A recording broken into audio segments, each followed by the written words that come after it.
It's tennis time now on the SportsMax Zone for this Monday. The sport's oldest Grand Slam, Wimbledon, concluded over the weekend with the women's and men's singles finals. On Saturday, the Czech Republic's Barbara Krejcikova beat the Italian Jasmine Paolini 2-1 for her first grass court title, the second Grand Slam in her career.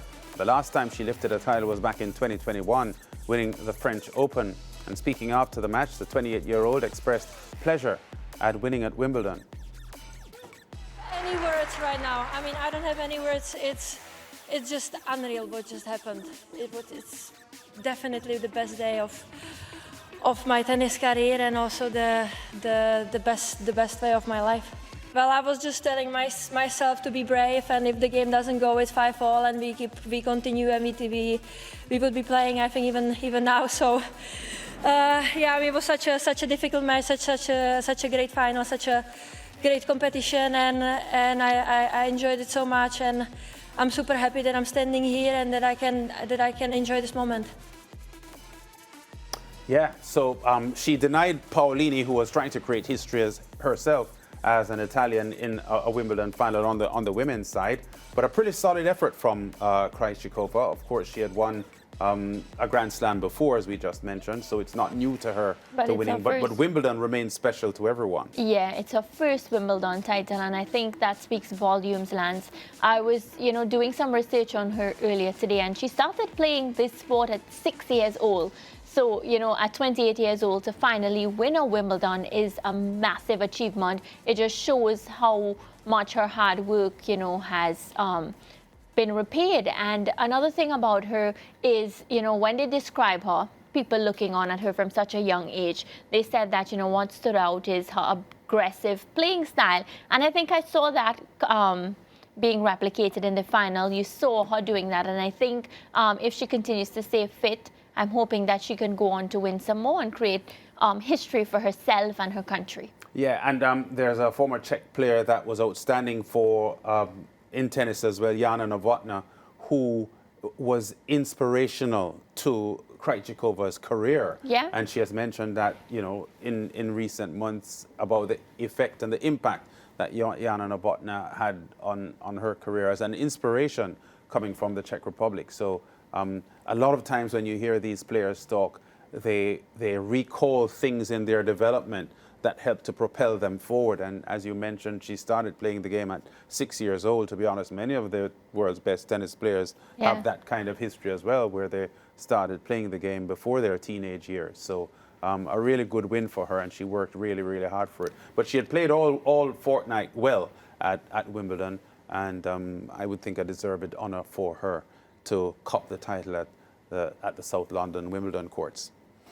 Anyway, Sunday was a great day for Spanish sports, as we said. Carlos Alcaraz retaining his Wimbledon title, beating Novak Djokovic in straight sets. The 21-year-old won his fourth major title, becoming the youngest man to do the Roland Garros Wimbledon double in a calendar year. The Spaniard made a shocking remark post-match. It's a huge honor for me to be part of those players who have achieved Roland Garros and Wimbledon the same year. Really glad to be in the same table as Novak to do it.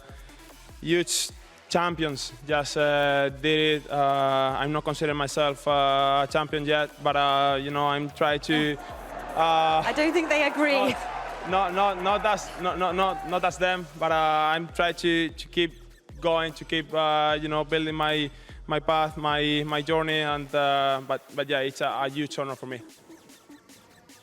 Yeah, I think just the qualification on the point that he just made there when he said that he doesn't consider himself a champion just yet. Of course, English isn't his first language, but I think what he really meant was that he doesn't consider himself one of the greats just yet, because he still has a lot more to conquer in the field of tennis. And I believe that's what he meant, because obviously he's a champion now. But I think the point he's making to be in the conversation of among the greats of all time, I think he accepts that he isn't quite there yet. I just wanted to make the point. Yeah. And I think that's really what he was saying. Yeah, I think so too. And, you know, at 21 years old, Lance, to be able to defeat Novak Djokovic at such a young age, it speaks volumes to the talent of Carlos Alcaraz. And, of course, we remember it is a repeat of last year's final. So that was, you know, like, I think it added icing on the cake for this final because it was a rematch of what took place. And Alcaraz now, he moves on to, of course, the Olympics.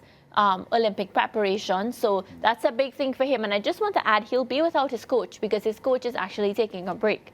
So one of the agents step in. So, you know, a lot is happening for him. But again, at such a young age, to be able to beat Novak Djokovic, prevent him from equaling Margaret Court's record. We've been talking about that for quite some time.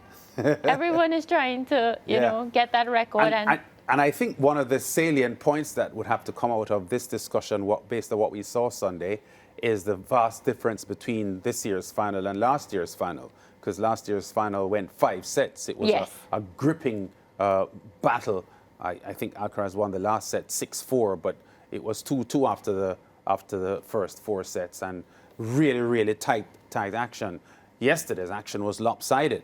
I know that Djokovic is a year older than he was last year, but the fact is, at 21 years old, Alcaraz is showing a lot of dynamism on the court and a lot of tools that should equip him to win many, many more Grand Slam titles. And the demolition of the man most people think is the best tennis player in the world in straight sets, to me, was significant, especially when you think of last year's final, which went to 5 sets. Yeah, Djokovic really looked a shadow of himself.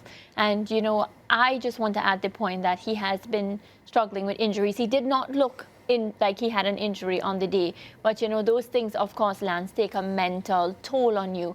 And I feel like, you know, I still want to give him some grace. And just the manner in which, you know, he accepted defeat, the manner in which he responded to Carlos Alcaraz.